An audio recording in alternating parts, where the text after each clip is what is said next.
I have exited Discovery. I'm a free agent. What? After years of rumors, Richard Rawlings is finally coming clean.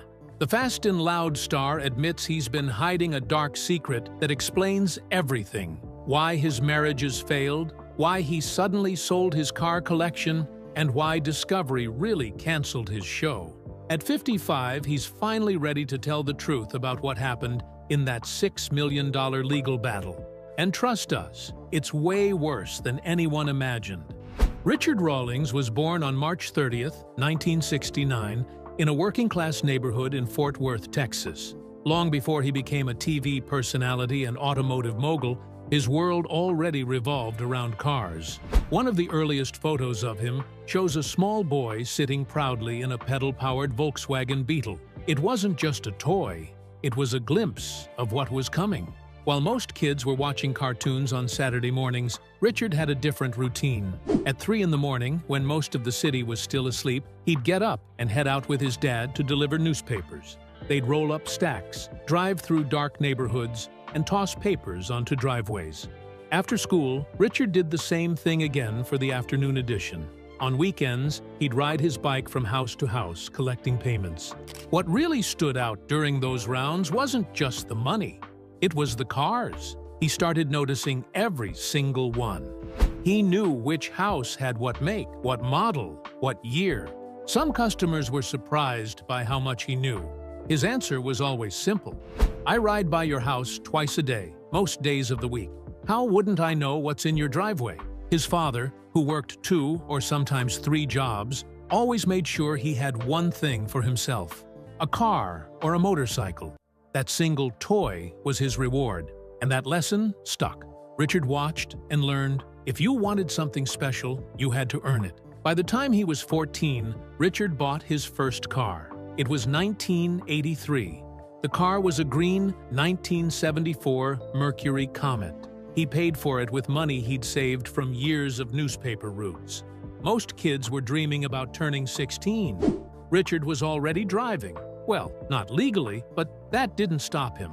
That Comet wasn't just a ride, it was a statement. At school, he'd burn rubber in the parking lot, doing donuts just to show what it could do. His classmates still talk about it. Despite the ugly green color, he thought it was the coolest car ever made. Things moved fast after that. By senior year in 1987, he was already on his 3rd car. This time it was a black 1977 Bandit Trans Am. It looked like something straight out of Smokey and the Bandit, and it made him the go-to car guy at Eastern Hills High School. But it wasn't just about showing off. He was flipping cars, too. Buying, fixing, selling. Before graduation, he had already flipped around 20 different vehicles. He made more doing that than most teens earned with part-time jobs. And he wasn't guessing. He had an eye for spotting deals, improving them just enough, and convincing people to pay more than he did. It was the foundation of everything that came later.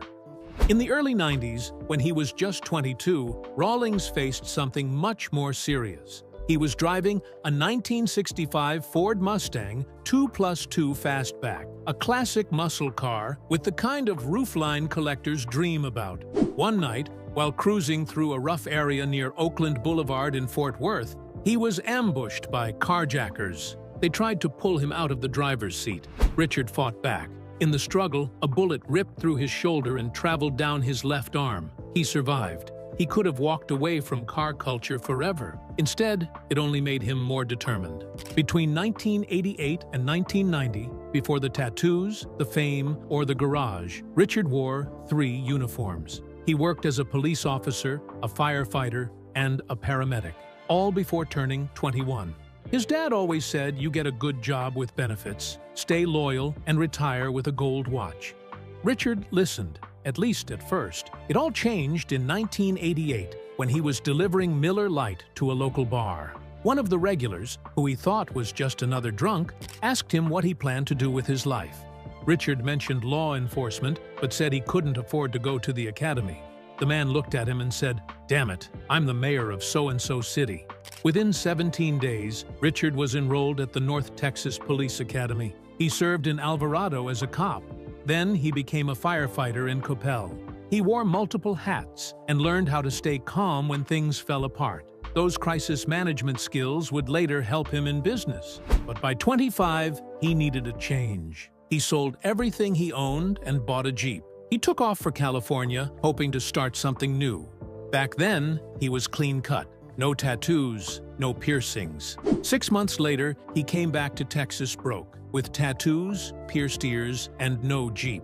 It had been repossessed. He was sleeping on his sister's couch. That low point didn't break him. It focused him. He needed to start something of his own. And that's when he launched Lincoln Press in 1999. It was a printing and advertising company in Dallas. He had no background in printing, but he understood branding. He took out a $100,000 small business loan to get started.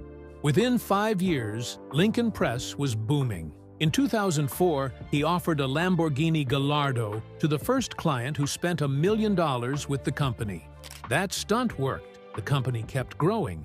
Eventually, he sold it. That sale gave him the money he needed to chase his real dream: cars. When Richard Rawlings launched Gas Monkey Garage in Dallas back in 2002, things didn't exactly take off. The shop was small. It didn't even have running water or air conditioning, and it was built using money from the sale of his earlier business, Lincoln Press. It was a rough start. Rawlings had the passion, but not the resources. Still, he believed in what he was building. So he and his small team hit the road, traveling to car shows, trade events, and rallies across the country, doing whatever it took to get the name Gas Monkey out there.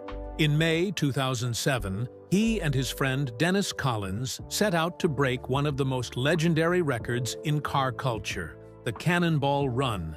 The original record, set in 1979, stood at 32 hours and 51 minutes. That was the time it took to drive coast to coast, from New York City to Los Angeles, with nothing but speed on the mind. The record was untouched for nearly 3 decades. On May 12, 2007, Rawlings and Collins decided to give it a shot. They skipped out on the planned Bull Run rally route from Montreal to Key West and instead aimed straight for the record. They drove a modified Ferrari 550 Maranello fitted with extra fuel tanks, so they wouldn't have to stop as often. They left Manhattan under the cover of night and reached the Portofino Inn in Redondo Beach just 31 hours and 59 minutes later. They had done it. They broke a record that had lasted for 28 years, averaging 87.6 miles per hour across 2,811 miles of road. Not everyone believed it at first. Some questioned the route or compared it to the original runs. But even with the controversy, the feat stood out. It was bold, it was dangerous, and it was real enough to earn Rawlings a personal nod from Jay Leno, a moment that meant more than most people realized. Jay Leno isn't just a car guy, he's the car guy. His garage is filled with hundreds of classic and rare vehicles. His knowledge runs deep, and his respect in the automotive world is massive. So when Leno recognized Rawlings for breaking the Cannonball Run record, it wasn't just praise, it was a powerful stamp of approval.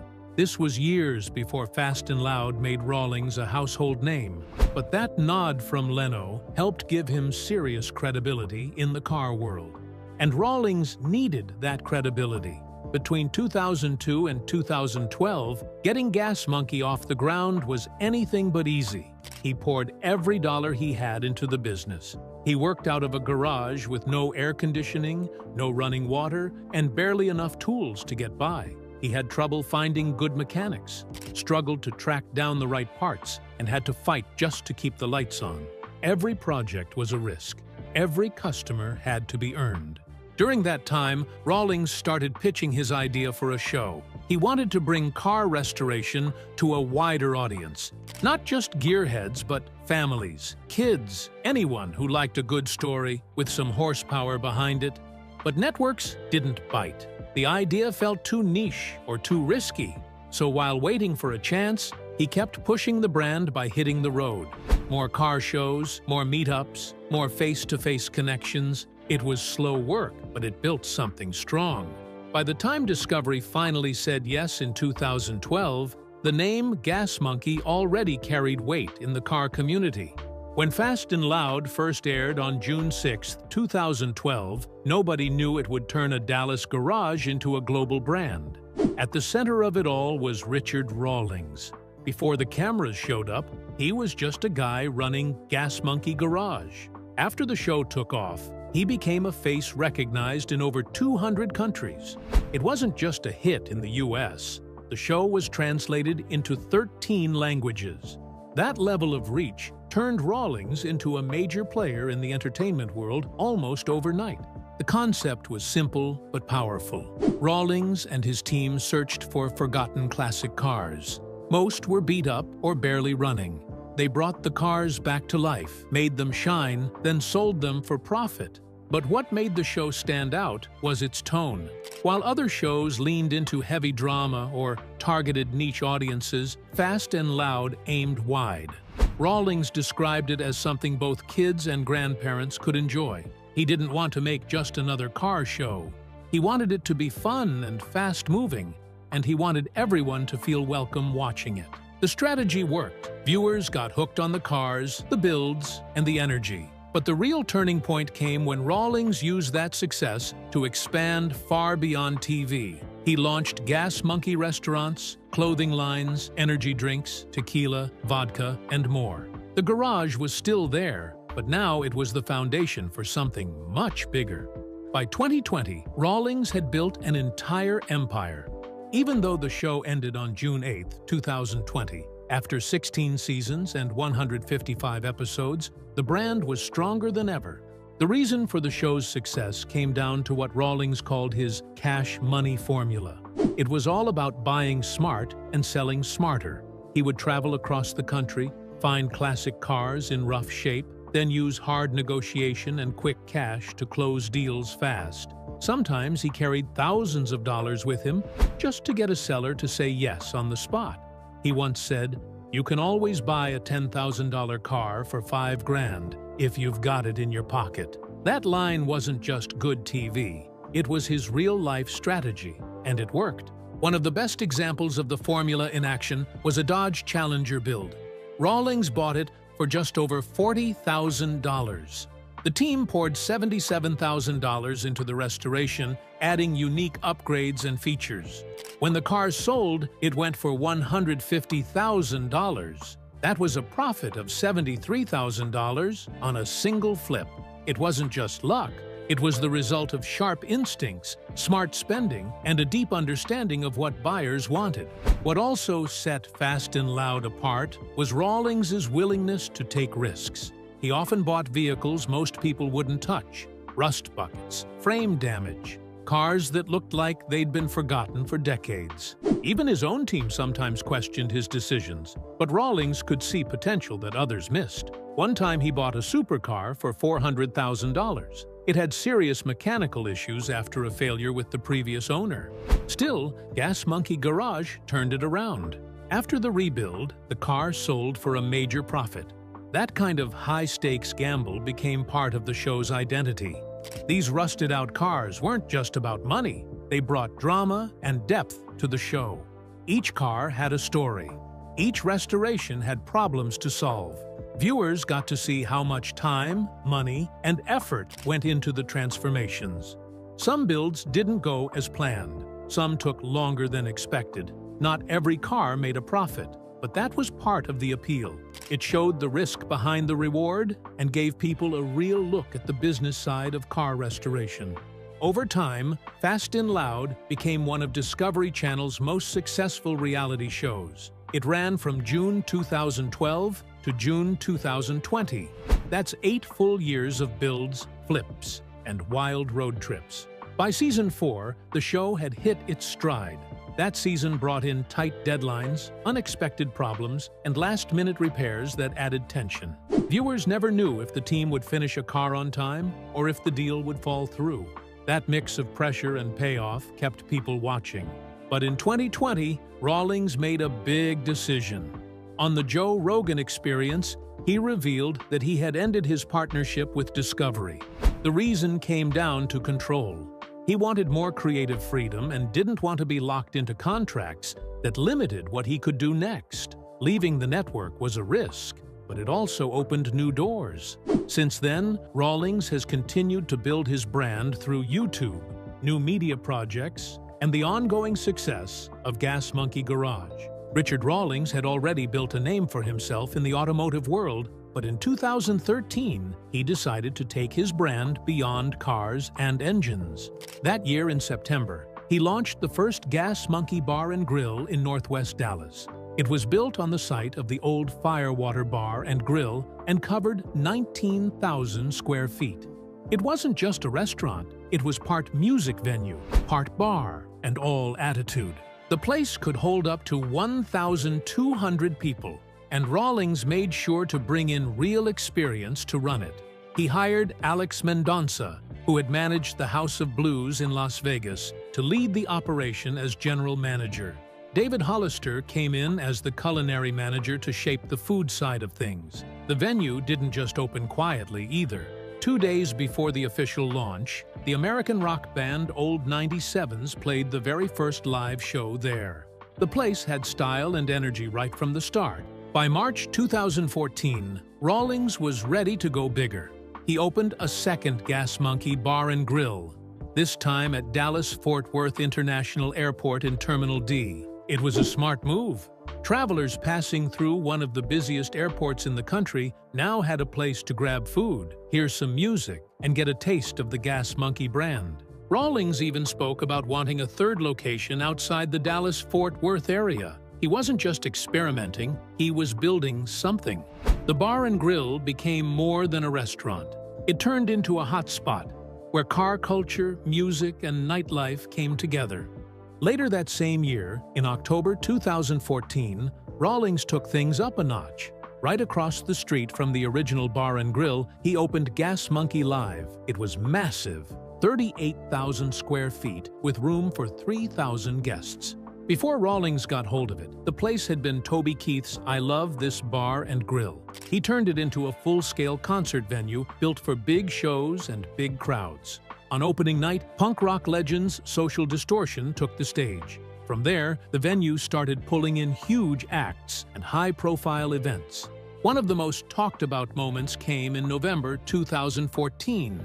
Mötley Crüe performed a free concert there as part of their All Bad Things Must End tour. The event was called Dodge Rocks Gas Monkey, and it wasn't open to everyone. Only Dodge vehicle owners were allowed in. The event wasn't just a concert. It was also a showcase for Dodge's newest models, including the Charger SRT Hellcat and the Challenger SRT Hellcat. The entire night brought together speed, sound, and spectacle. Gas Monkey Live also hosted private events, VIP parties, and corporate functions. It had green rooms and flexible spaces that made it easy to use for more than just music. Even with all the success, the venue hit hard times. By May 2020, Gas Monkey Live closed its doors. Financial pressure from the COVID-19 pandemic made it impossible to keep going. The closure marked the end of a bold chapter for Rawlings' push into live entertainment, but it didn't slow down his ambition. Back in 2014, the same year Gas Monkey Live opened, Rawlings became the national spokesperson for Dodge.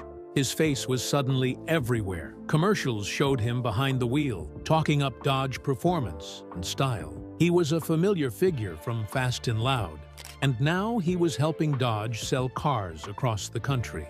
One of the most memorable parts of this partnership was the Dodge Rocks Gas Monkey concert at his own venue. It was the perfect crossover. His love for cars, his music space, and a high-profile brand all coming together in one night. The deal helped Dodge connect with car fans while giving Rawlings a national spotlight. His influence in the auto world kept growing. Then, in 2019, he made another move, this time into energy drinks. But instead of building a company from scratch, he licensed the Gas Monkey brand. That way, he kept control of the image without taking on the costs of production. It was a smart decision. Gas Monkey Energy launched with 2 flavors, regular and light. The branding leaned into speed, power, and excitement, the same energy Rawlings brought to everything he did. By January 2025, the brand added a 3rd flavor called Tropical. It had a mix of mango, passion fruit, pineapple, lemon, and honey. It also kept away from high-fructose corn syrup and artificial additives. The drink fit well with the lifestyle Rawlings promoted: bold, fast, and clean. The energy drinks were sold at convenience stores and online. They also appeared at major motorsports events like the Indianapolis 500 and NHRA races. Richard Rawlings has always lived life in the fast lane, but while his career took off with roaring engines and TV fame, his personal life followed a bumpier road. Long before Fast and Loud and Gas Monkey Garage turned him into a celebrity, Richard got married for the first time. It was 1993. He was still trying to find his place in the automotive world. His first wife, Karen K. Grames, came into his life during those early, uncertain days. The two got married that year, but the relationship didn't last. By 1994, they were divorced. The marriage had lasted less than a year. There was no fame yet, no fan base, no spotlight. Just a young man chasing a dream, and a marriage that ended before it really began. Not much is known about Karen. She stayed out of the public eye, and their brief time together was never part of the headlines. But that first divorce was the start of a pattern. It showed how hard it was for Rawlings to balance ambition and personal life. The pressure to build something big came at a cost, and that cost kept showing up, especially in the years that followed. In 1999, he tried again, this time with Suzanne Marie Mergel. They got married in Las Vegas, right as Rawlings was starting to make progress with Gas Monkey Garage. Things were beginning to work out professionally, but personally, the strain was still there. His business was growing fast. He was traveling often. After 10 years, the relationship hit a breaking point. In 2009, they divorced. For most people, that might have been the end. But Richard and Suzanne had a complicated bond. In 2015, 6 years after the split, they got back together. They were in Cabo San Lucas, Mexico, and decided to give marriage another shot. It seemed hopeful. A second chance after years of growing and changing. But it didn't last. By March 2019, Rawlings went public again, this time on Twitter, announcing that he and Suzanne were separating. He posted the message on March 11, 2019. It was unusual, but direct. He said that media outlets like TMZ were already reporting on it, so he wanted to be the one to tell his fans. He explained that the decision was mutual. He and Suzanne still cared for each other, but after more than 20 years of being on and off, they had reached the end. That second divorce moved quickly. Suzanne walked away with a financial settlement. Rawlings paid her $300,000 in 2 parts. She also kept her Mercedes SL 450 Roadster. Despite everything, Richard spoke kindly about their time together. He said they had shared something real, even if it didn't last. 2 marriages, 2 divorces, the same person both times. It said a lot about how hard it was for him to make personal life and public life fit together. Then came Katerina Deason. Her name made headlines for another reason. She had previously been married to Darwin Deason, a Texas billionaire who sold his company, Affiliated Computer Services, to Xerox for $6 billion. Katerina had spent years in that world. Private jets, super yachts like Apogee, and a lifestyle built around unimaginable wealth. But in 2019, her life changed. She and Richard started dating not long after his split from Suzanne. Things moved fast. On August 17, 2019, Richard proposed at B. Tulum Resort in Mexico. He filled the beach with rose petals and posted on social media that he had found his soulmate. They got married on June 28, 2020, in Key West, Florida. The ceremony was small. COVID-19 had forced them to cancel the big wedding they had planned in Greece. But the moment was still meaningful. Katerina had left one world behind and stepped into another. From a billionaire's wife to a reality TV star's partner, it was a big shift, but one that seemed to suit her. In June 2018, something unexpected hit the custom car world. Gas Monkey Bar and Grill, a popular spot in Dallas, filed a $6 million defamation lawsuit against its own founder, Richard Rawlings. It shocked fans and followers of the Gas Monkey brand. The lawsuit accused Rawlings of trying to break away from his business partners through what they called deliberate and deceitful attempts to avoid his contracts. The legal document was 47 pages long and full of details. It described how the relationship had started falling apart as early as May 2013, even before the bar opened. One former employee, Tim Hinkhouse, wrote an email back then saying Rawlings treated construction workers terribly. He even compared him to a spoiled 13-year-old.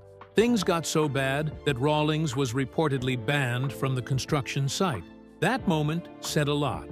Tensions between him and the team were already out of control. After the bar opened later in 2013, the issues didn't stop. According to the lawsuit, Rawlings kept showing up uninvited, disrupting staff, and trying to take control of decisions. It created a toxic work environment. The situation reached a breaking point in 2015. That's when Rawlings sent a serious email to Daniel Flaherty, the bar's managing member, claiming that important financial records had gone missing.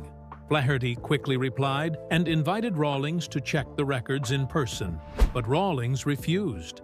He replied saying he didn't believe the records existed at all. That accusation, one suggesting theft or fraud, would have serious consequences. On July 18, 2015, Flaherty wrote back, reminding Rawlings that he had always been welcome to audit the books. That email became a key piece of evidence in court. Rawlings eventually apologized for his behavior and blamed it on drinking. But for Flaherty and the rest of the team, the damage had already been done. The lawsuit argued that Rawlings' actions had scared off vendors and business partners. It said his public accusations hurt the bar's reputation and made it harder to keep things running. The problems didn't end there. In 2017, when someone showed interest in buying the Gas Monkey Bar brand, Rawlings stepped in again. He made more accusations of financial mismanagement and ruined the deal. That incident became another central point in the lawsuit. Then, in 2019, Rawlings struck back. On March 28 at 2:15 p.m., he filed a $1 million countersuit for copyright infringement. He claimed the bar had kept using the Gas Monkey name and logos after their agreement ended. His team argued that by late 2018, the licensing rights had expired and hadn't been renewed. Still, the bar kept using the brand. What made it even more intense was Rawlings' claim that his brand was being used to promote lewd and sexually suggestive events. He said it hurt his image and his intellectual property. About a month earlier, on February 25, 2019, Rawlings had sent a cease and desist letter demanding the bar stop using the brand. He gave them 10 days. When they didn't comply, he filed the countersuit. His $1 million claim was based on lost licensing revenue and damage to the value of the Gas Monkey brand. At the time, rumors had already started swirling. People were saying the bar was in financial trouble. One of its sister venues, Gas Monkey Live, had closed down. Some believed Rawlings was trying to distance himself from a sinking ship while protecting his name. These legal battles captured the attention of car fans and legal experts alike. The feud between Rawlings and his former partners turned into a messy public drama. And while the lawsuits played out, Rawlings was busy moving on. After Fast and Loud ended, he launched a podcast called Monkey Trap. It gave him a place to speak directly to fans and bring on guests from all kinds of industries. One of them was Cord Newman, a Hollywood stuntman known for setting himself on fire during an episode. The podcast mixed behind-the-scenes stories with high-energy interviews. It was another way for Rawlings to stay in the spotlight. Then came the cars. In September 2023, Rawlings made a bold move. He auctioned off nearly 30 vehicles from his personal collection through Bring a Trailer. The total sales hit $1,080,903. The lineup included a 1962 Chevy Corvette that sold for $60,000, a 1965 Ford Mustang Fastback K-Code that went for $75,000, and a rare 1993 Toyota Supra that brought in $121,000. That Supra was the top earner of the auction. Rawlings explained his decision as a shift in focus. He wanted to move away from what he called beer budget cars and start collecting high-end European models. At the same time, he auctioned off a gas monkey garage experience for charity. It raised $16,500 for the Gas Monkey Foundation. With cash in hand and space cleared out, Rawlings started rebuilding his collection. He announced plans to focus on Ferraris, Lamborghinis, and vintage European cars. He was especially drawn to models from the 1970s and 1980s. One highlight came during a trip to Ireland where he bought 5 Ferrari Testarossas. One of them had been converted into an electric vehicle and turned heads at SEMA 2023.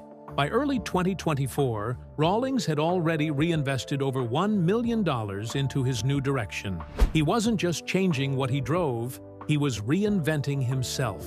From a messy lawsuit to a high-end collection of Ferraris, his story keeps evolving. Whether you admire him or criticize him, there's no denying Richard Rawlings knows how to stay in the spotlight.